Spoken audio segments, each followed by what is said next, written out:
dari awal Sinarjaya kita berdiri kan tadi, mungkin memang tujuan kami ya sebenarnya menjaga keselamatan penumpang dan kru bus juga. Ya haruslah. Itu dia yang kita utamakan dari awal. Pengguna jasa mau mengadakan perjalanan yang aman, ya tinggal dicek aja. Cek Aman dan histori nyaman. perusahaannya, aman, nyaman. Ya kalau terjangkau, milih Sinarjaya.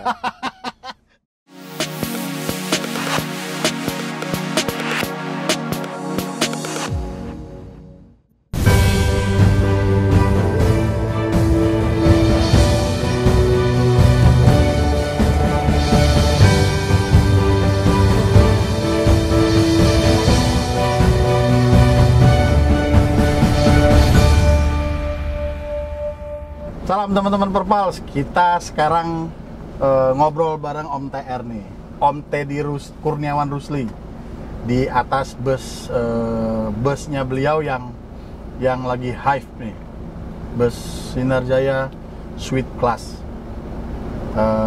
Ini yang tadi dari dua manajemen dari manajemen Sinarjaya yang mengatakan modern.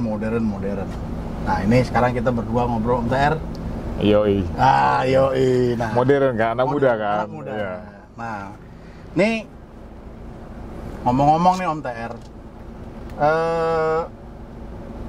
tadi kan bareng sama si Pak Haji Rasidin, tadi kita sudah bahas apa itu yang dimaksud, apa tagline-nya, Sinarjaya nyaman, terjangkau, dan kenyamanan bertransportasi yang aman, terjangkau, terpercaya. Nah, kalau kita bicara terjangkau nih Om TR, kita ngomong terjangkau nih ya. Iya. Dulu, karena boleh dari lahir, terus berjalan waktu Sinarjaya memang menjadi salah satu moda yang merakyat. Hari ini Sinarjaya ada Suite Class nih. Iya. Ini kan kalau kita bicara Suite Class ini kan bukan, ya maksudnya ini untuk level tertentu kan Om TR. Nah artinya apakah memang Sinarjaya pengen bikin satu kelas tersendiri yang di level high end, atau memang pengen bikin hotel jalan nih? Nah, sebenarnya ini juga terjangkau. Oh ya? Terjangkau, yang daripada naik pesawat yang mahal. Masuk. Terjangkau dong. masuk. Apalagi di YouTuber kita ada pernah yang ulas Suite Class ini, termasuk dia merasa baris pertama terutama. Dia udah termasuk yang first class-nya pesawat. Oke. Kan harganya murah sekali kan? Betul. Dibandingkan naik pesawat, apalagi zaman Covid kan. Betul. Prosedurnya juga lama, ya kan? Terjangkau, bro. Ya, jadi artinya terjangkau antar moda. Lihat segmennya mana. Antar moda. Betul.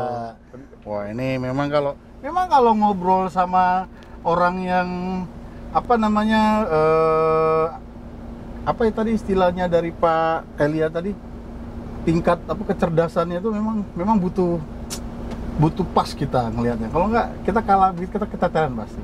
Berarti terjangkau untuk antar moda Om TR. Betul. Tapi nice banget lah. Ini cukup menjadi satu gebrakan yang apa namanya, menggebrak di market tertentu khususnya.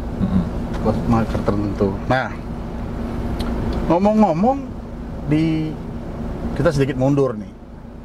Kita bicara terjangkau tadi Om TR. Iya.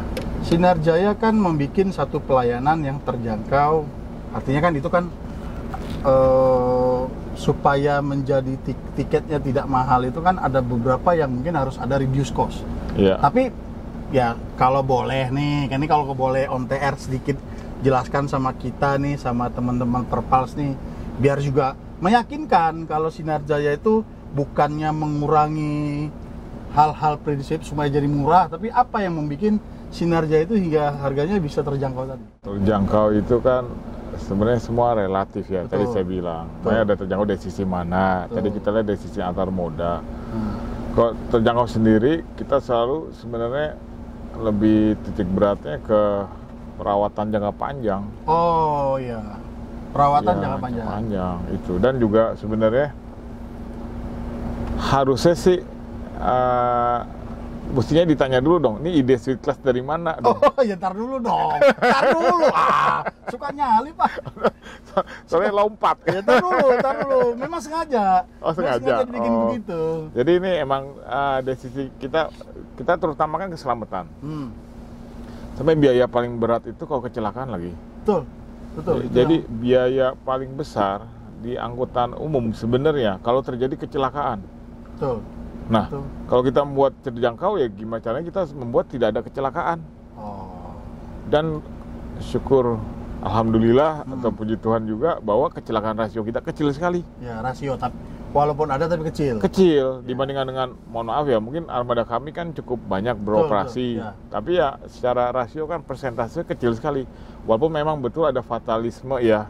Ya jadi satu kecelakaan itu bisa mungkin cukup masuk media, tapi secara keseluruhan persentase kecil sekali, dan itu salah satu faktor yang bisa kita hemat dan hematnya luar biasa. Ya, itu salah penguatan di SDM tadi ya. Betul. Yang kemungkinan ada sebagian orang bilang Sinaja keong. Jangan banyak gitu. Kan di YouTube kan. Ngelihatnya agak tajam ke sini ngomong keong. Tapi sebenarnya aturan yang benar di jalan tol itu sebenarnya 90 km per jam. Betul.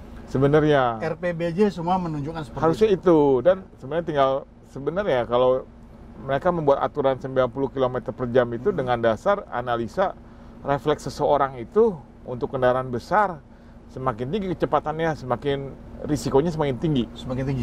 Semakin tidak bisa mengontrol. Betul. Jadi 90 km per jam itu diciptakan sebenarnya untuk demi keamanan sebenarnya. Bukan cuma masalah kondisi situasi di jalan aja ya, tapi lebih ke faktor safety ya. Safety, karena paling berbahaya itu kecelakaan. Ini kan faktor yang tiba-tiba. Betul. Kecelakaan itu kondisinya hanya seberapa detik. Apakah pengemudi itu bisa menghandle? Betul. Itu bedanya itu loh. Dan ya semakin tinggi kecepatannya, semakin tidak bisa dihandle. Dan ya semakin tidak bisa terbaca mau kemana. Betul. Itu yang mesti kita hindari sebenarnya. Dan sepakati.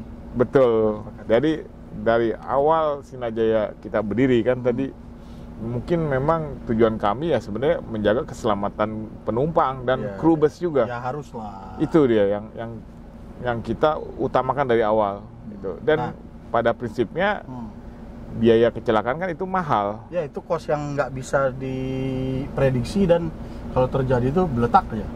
Betul. Pusing kita postingnya. Belum lagi tanggung jawab secara moral, terus pihak ketiga dan material juga besar, dan juga image-nya juga besar. Itu. Nah, teman-teman Perpals kan dengar tadi dari Om TR, dari seorang Om Teddy Kurniawan Rusli menegaskan kalau faktor X, apalagi kecelakaan itu yang memang semaksimal mungkin dihindari. Dan beliau tadi secara tidak langsung declare bukan keong. Saya jadi ngerasa nggak enak juga tuh, karena saya pernah bukan ngeledek sih, waktu itu saya fotoin, saya bilang Om TR cuma segini doang larinya. Tapi ini penjelasan tertib di jalan untuk keselamatan bersama, itu kan Om TR ini ya. Betul. Karena bawa penumpang, karena sesama pengguna jalan, dan ya kembali lagi disitulah empatinya sebagai pengusaha ya Om TR. Betul. Dan totalnya juga nggak beda jauh ya, antara kecepatan 110 kan dengan 90 beda 20 km per jam. Jadi kalau diakumulasi itu ya setelahnya paling berapa menit doang. Betul, iya. Ya, jadi konsepnya orang sampai, kita juga tiba. Ya. Orang tiba, kita sampai. Kira-kira begitu ya? Dan selamat. Tiba dengan selamat. Ya. Tiba dengan selamat. Oke, Om TR. Quality control. Nah, dari tadi saya di sini, teman-teman Perpals, saya lihat cara bekerjanya teman-teman tim di Sinarjaya ini, timnya. Dan di sini pengemudi menerima kendaraan dari belakang, dari workshop, diterima, dia checklist dan segala macam. Itu cukup, menurut saya, secara sistem, secara manajemennya cukup rapi dan cukup detail. Nah, ini saya mau tanya sama Om TR nih, dari sisi quality control, Om TR, dari sisi quality control, dengar nih juga kalau memperhatikan SJ ini kan boleh dibilang terutama belakangan ini ya 5 tahunan inilah ya kalau yang gue merhatiin nih bentar. Body yang jadul nih agak susah ditemui, cepet banget makeovernya. Jadi sasis walaupun sasisnya sudah masih dalam kurun waktu masih kurang lebih 10 tahun tapi mobil body udah baru. Nah, ada regulasi nggak di DSJ? Body itu maksimal berapa tahun, terus sasis berapa tahun? Sebenarnya ini kita ngeliat body itu bukan hanya dari model. Oke. Kekuatan. Oke. Jadi selama ini titik berat kita itu kembali lagi ke keselamatan. Oke. Oh iya. Misalnya bodinya udah kelihatan dari luar bagus, didempul lagi, dicat lagi bagus. Tapi kalau dari dalamnya sudah rusak, korosi ya mau nggak mau kita perbarui, kita ganti. Ganti utuh kan? Ganti utuh. Bodi kan? Ganti utuh. Itu rata-rata berapa tahun bentar? 5 tahun, 6 tahun, 7 tahun, atau 10 tahun? Sekarang ini bervariasi ya, karena ada yang daerah pantai lebih cepat, daerah yang gunung nggak. Jadi kita nggak bisa. Mobil lain mana? Betul. Tapi paling lama berapa tahun? Mungkin bisa 8 tahun. 8 tahun bodinya diangkat, dibuang, masuk karoseri. Iya. Tapi teman-teman Perpals, kalau teman-teman Perpals ketemu di karoseri, di bodybuilder, sasisnya dari Sinar Jaya, antara sasis baru yang dari APM dan sasis yang dari Pool Cibitung ini nggak kalah kinclong teman-teman. Serius. Rapi, springnya, wiringnya, itu gue buktiin banget Om Ter. Sasisnya. Ini karena di depan. Tuh, kan? Di dalam bus aja nih ngomongnya nih. Di dalam bus aja ngomongnya. Selalu merendah nih. Untuk bantal nih. Jadi tim tekniknya sangat kuat.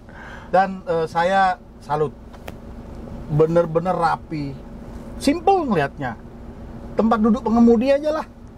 Dan setir. Biasanya kita kalau repair sasis bekas itu ya apa adanya dulu, masuk dulu. Nanti keluar baru dirapiin lagi. Kalau Sinar Jaya itu enggak. Begitu masuk antri sasis itu, sasis bekas sama sasis yang baru dari APM itu sama kinclongnya. Kursi pengemudinya, steeringnya, wiringnya, dibungkus pakai plastiknya. Saya nggak lihat. Ya karena terlalu banyak yang diurus sama nggak tahu aja. Itu bisanya Om Sani aja itu. Dia selalu begitu di YouTube yang lain. Tapi ya kita berusaha serapi mungkin lah. Tapi rapi. Itu harus diakui, Sinar Jaya untuk remanufacturingnya cukup rapi dan menurut saya maksimal. Dan ya, terima kasih. Kita harus buktikan Om TR. Sorry ya. Sinar Jaya yang nongkrong di pinggir jalan hampir nggak ada. Gitu. Kita harus akui. Di situ kan menunjukkan kekuatan tim teknisnya dan kerapihan manajemennya. Yang namanya mobil mungkin ada tapi cepat diatasi, mobil pulang. Atau mobil langsung dieksekusi, langsung hilang. Nah, tidak sampai berminggu, berbulan, ya bahkan bersemester kadang-kadang. Nah, ini yang menunjukkan tingkat pelayanan dan memang manajemennya satisfied. Nah, baru balik tadi tuh Om TR. Ide Sweet Class ini karena waktu desain gue sempat ngikutin antara coba yang dengerin ceritanya apa ya? Enggak, gue sempat ngikutin karena ada si A, ada si B, pokoknya ada SJ, ada si E. Nah, terus akhirnya SJ. Nah, ini idenya ini seperti apa sih kok bisa Om TR? Udah dari Om TR aja. Enggak. Info yang didengar apa coba? Ya, waktu itu kan ada memang SJ yang memberikan ide. Ya, ke salah satu bodybuilder ya. Terus mau di-develop oleh salah satu PO di Jawa Tengah. Ya kan gitu kan ceritanya. Tapi kalau nggak salah akhirnya SJ duluan kan? Ya kan? Nah, ya balik lagi teman-teman Perpals. Nah, ini kalau bicara Sweet Class, memang informasi yang saya dapat yang pertama mencanangkan ide Sweet Class ini sebenarnya bukannya sleeper tapi selonjor kelas. Nah, ini mungkin dari sumbernya langsung nih kita tanyain, kita dengar. Sebenarnya ide awalnya tiduran beneran. Tiduran beneran. Itu sleeper ya? Bener-bener sleeper bus sebenarnya. Itu idenya itu biasa kita ada rutin ya, ada jalan-jalan keluar dengan orang kantor, ada studi banding juga, ada studi banding ke Jepang. Terus ada studi banding, bukan studi banding mah, kalau Vietnam jalan-jalan sih. Jalan-jalan, kantor. Di sana waktu mendarat pertama kali di bandara, saya ngeliat nih, loh kok ada mobil tiduran? Itu tiduran dan di bandara Vietnam. Saya lupa namanya apa.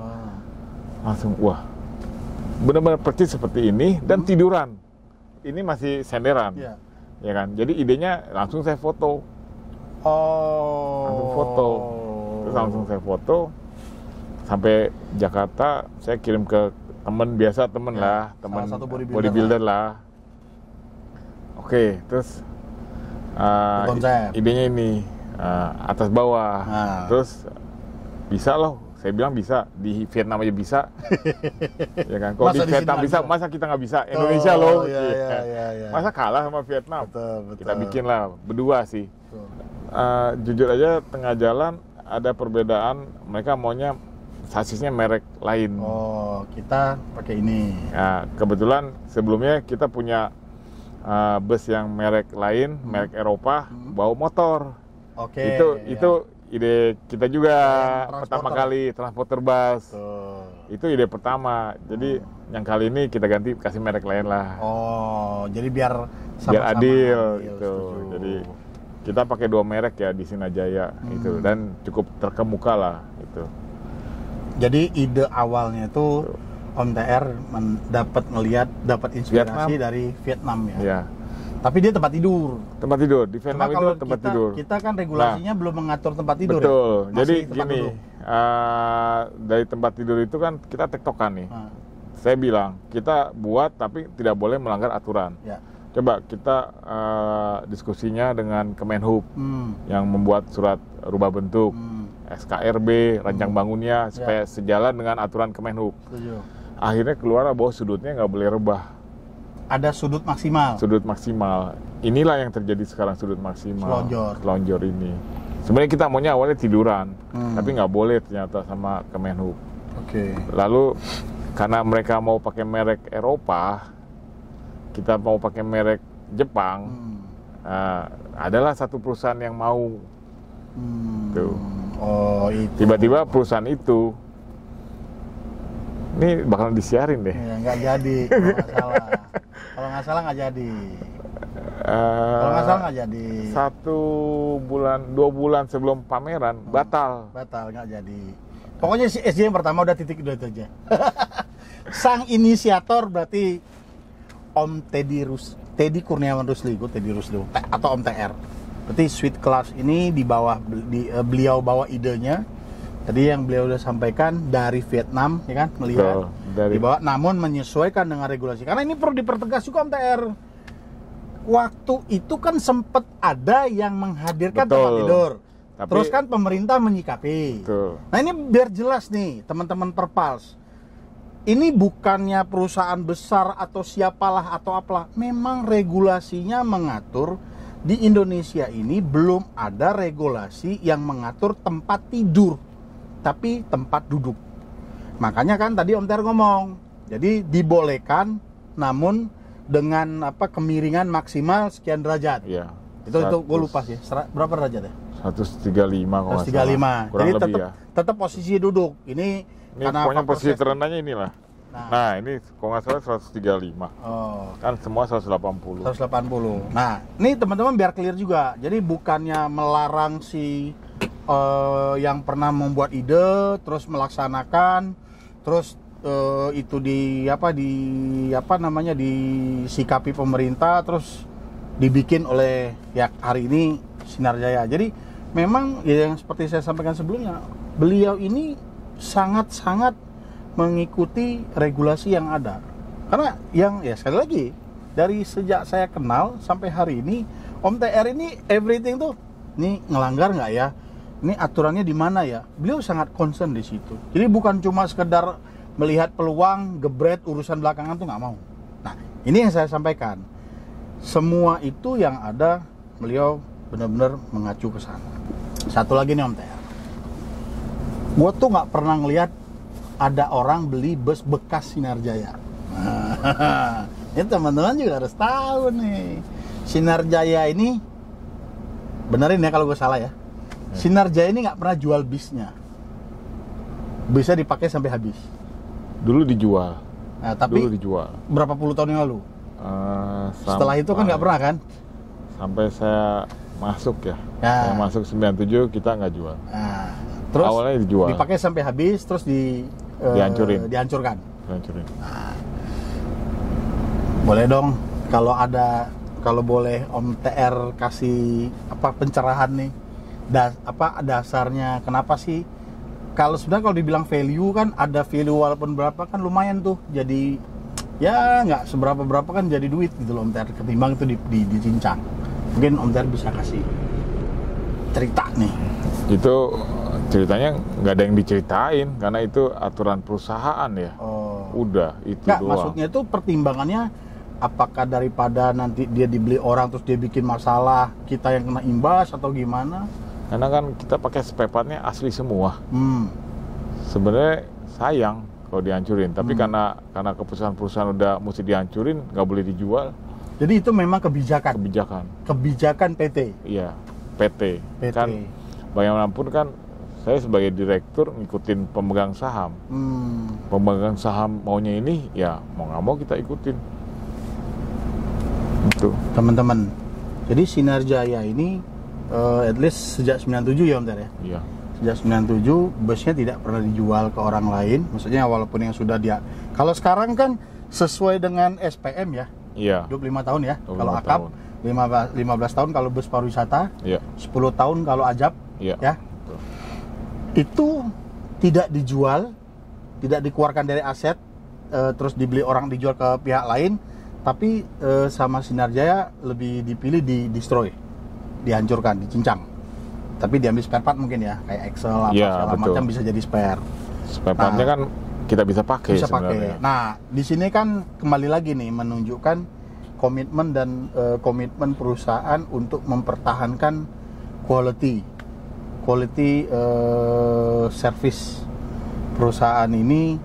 Kalau bicara kembali lagi bicara bisnis, masih umur 20 tahun, masih bisa 5 tahun lagi dijual, ya masih ada angka lebih bagus daripada dipotong. Tapi resiko yang diperhitungkan oleh manajemen mungkin kan gitu Om Ter ya, daripada nanti dipakai orang jadi masalah. Ya itu jujur aja itu putusan mereka sih. Jadi kalau saya prinsipnya sebagai ya direktur, pelaksana ya jalanin aja. Siap. Oke, teman-teman. Apapun juga, contohnya waktu kita mau buat street class, mereka juga mesti setujui kan. Jadi BOD ya? Iya, BOD bukan BOD, pemegang saham lah. Gitu. Gimana nih ini? Ya obrol ya, jalan, oke jalan gitu loh. Jadi memang semua itu teman-teman Perpals, sebuah manajemen itu bukan berarti direktur utama pemegang dalam tanda kutip pemegang kuasa bisa berbuat apapun. Nggak bisa. Tapi direktur utama itu harus bertanggung jawab penuh terhadap pemegang saham dan ya direksi yang lain. Stakeholder lah. Ya. Nah, mempertanggungjawabkan itu yang jadi menurut gue sih PR ya Ted ya. Iya. Bukan menjadi beban ya, tapi menjadi PR. Oke teman-teman Perpals, Om TR, terima kasih ngobrolnya. Iya. Terakhir nih buat Om TR nih, saya dan teman-teman Perpals, kalau boleh apa pesan Om TR kepada teman-teman Perpals yang sudah pengguna transportasi darat atau mungkin penonton Perpals TV yang calon pengguna transportasi darat, apa pesan Om TR? Mungkin kondisi sekarang kan kita pertama harus bersyukur bahwa kita tetap sehat. Amin. Dan bisa beraktivitas seperti sekarang. Pertama itu kita mesti bersyukur dulu. Amin. Kedua, tetap jaga kesehatan. Dan apabila melakukan perjalanan, pilihlah yang standarnya aman lah. Paling tidak dari legalitas, dari kondisi busnya sendiri, dan juga dari sisi internalnya perusahaan itu. Sebenarnya dulu saya sering ketemu tamu luar negeri. Pertanyaan yang sering mereka lakukan atau mereka tanyakan adalah, ini perusahaan udah berapa lama berdiri? Oh, selalu itu. Selalu itu. Selalu. dari 20 tahun lebih saya ngurus perusahaan itu, selalu ditanyanya, ini dari kapan sih berdirinya? Gitu loh. Ternyata mereka ngelihat semakin lama perusahaan itu harusnya manajemennya bagus. Ya. Mereka lihatnya itu. Saya pernah nanya, kenapa sih kalian nanya terus ini kapan berdiri? Tanyanya itu. Jadi kalau manajemennya bagus bisa bertahan. Nah, itu saya pikir penumpang juga harus juga berpikir bijak. Banyak mobil yang baru, mobil yang bagus, tapi apakah manajemennya sendiri kuat, mumpuni? Karena kan pemerintah sendiri sudah mengatur dengan SMK, standar manajemen keselamatan. Apalagi ada aturan baru itu yang Pak Direktur Pak Elia bicara, Pak Brigjen Elia itu bahwa harus memenuhi 10 standar elemen keselamatan. Itu nggak gampang itu. Dan bukunya tadi Pak Elia nunjukkan tebal itu. Wah, itu nggak gampang. Jujur aja harusnya memang pemerintah itu mendukung siapa yang sudah melakukan itu. Jadi adalah kategori perusahaan angkutan umum yang telah memiliki 10 standar keselamatan, elemen keselamatan. Itu gak gampang, San, dan biayanya tinggi. Jadi karena harus studi dan apa segala macam. Betul. Riset dan juga pelaksanaannya juga membutuhkan biaya. Iya, karena harus ada struktur-struktur baru kalau masalah ya. Jadi kalau hanya harga murah, kita mesti lihat murah atau terjangkau lah. Anggap aja terjangkau lah. Ini terjangkau ini dia melalui apa? Apa yang dia hemat gitu loh. Kalau dia hemat dari sisi misalnya perawatannya dia kurangin, nah itu mungkin mesti hati-hati. Iya, bahaya. Iya, jadi mesti lihat keseluruhannya aja. Saya pikir penumpang juga pasti sekarang ini penumpang smart lah. Dan mudah mengaksesnya. Mudah ya. Website, betul. dengan Google. Ya, jadi lebih transparan lah. Kalau legalitas kementerian kan ada Spionam. Betul. Kalau legalitas dari Polri kan ada juga Samsat online. Jadi sekarang ini kalau penumpang mau pengguna jasa mau mengadakan perjalanan yang aman, ya tinggal dicek aja. Cek histori perusahaannya, aman, nyaman. Ya kalau terjangkau, milisin aja ya. Dia jualan teman-teman. Buat teman MTR. Kenyamanan bertransportasi, aman, terjangkau, terpercaya loh. Ya kan? Berarti milisin aja ya dong. Tapi kalau yang lainnya, ya monggo, silakan dicek aja. Karena sekarang ini informasi sudah terbuka. Betul. Tapi kembali lagi, kita sebagai pengguna jasa harus smart. Gitu. Apalagi mohon maaf ya, yang banyak menggunakan mobil sekarang lagi tren ini travel hitam. Ini mobil jaraknya aja juga mobilnya deket-deketan, pasti akan diisi semaksimal mungkin.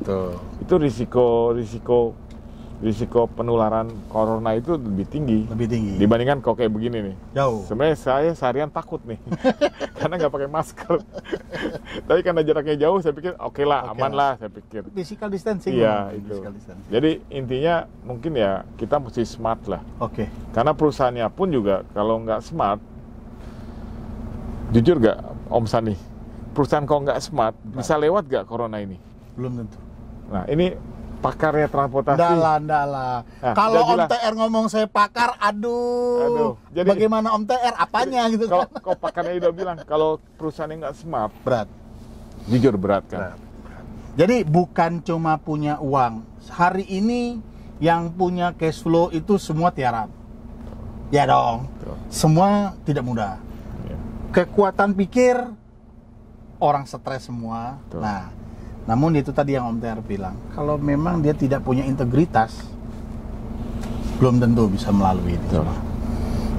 Ada lagi Om TR? Itu aja sih. Siap. Jadi kondisinya mesti benar-benar smart. Masyarakat diminta untuk smart. Saya sepakat dengan beliau. Saya sepakat banget supaya yaitu tadi kami, kebetulan saya dengan beliau ini sama-sama pengurus di DPP Organda ya. Iya, betul. Nah, cuma beda bidang aja. Nah, kita itu yang selalu menghadapi stakeholders, baik ya pokoknya dari seluruh stakeholders. Nah, kita yang sama-sama ngejagain supaya kami selaku operator dan pelayan masyarakat ini jangan sampai ya dalam tanda kutip terdiskreditkan oleh situasi-situasi yang tidak diinginkan. Itu juga PR sih, dan itu kewajiban kami lah sebagai orang yang diamanahkan ada di asosiasi itu. Oke, Om TR, terima kasih ngobrolnya. Terima kasih waktunya. Udah seharian nih ini di Sinar Jaya, udah ngobrol sama Pak Haji Rasidin, sama Pak Brigjen Pol Purnaweran Elia. dan Om TR juga udah diajak ngobrol, dikasih lihat bagaimana Sinar Jaya. Semoga ini menambah pengetahuan teman-teman Perpals tentang seperti apa itu Sinar Jaya. Betul. Oke, Ya, kita terima salam kasih. gas dulu. Ya. Sama-sama Om TR. Salam gas, gini dong. Gas. Nah, Oke. ke kamera, 1, 2, 3, gas! Halo pemirsa Perpals TV. Saya Teddy Rusli, mewakili manajemen PO Sinar Jaya, mengucapkan terima kasih atas dukungannya terhadap kami selama ini. Selama lebih dari 38 tahun, PO Sinar Jaya dapat tumbuh dan berkembang berkat dukungan dari para pengguna setia PO Sinar Jaya. Saran dan kritikan selalu kami perhatikan untuk mewujudkan kenyamanan bertransportasi yang aman, terjangkau, dan terpercaya. Terutama saya ucapkan terima kasih kepada Om Sani dan Ibu Sari, serta tim Perpals TV yang sudah berkunjung ke PO Sinar Jaya. Bersama, mari kita dukung transportasi darat yang berbasis bus untuk menjadi moda transportasi yang lebih baik. Gas!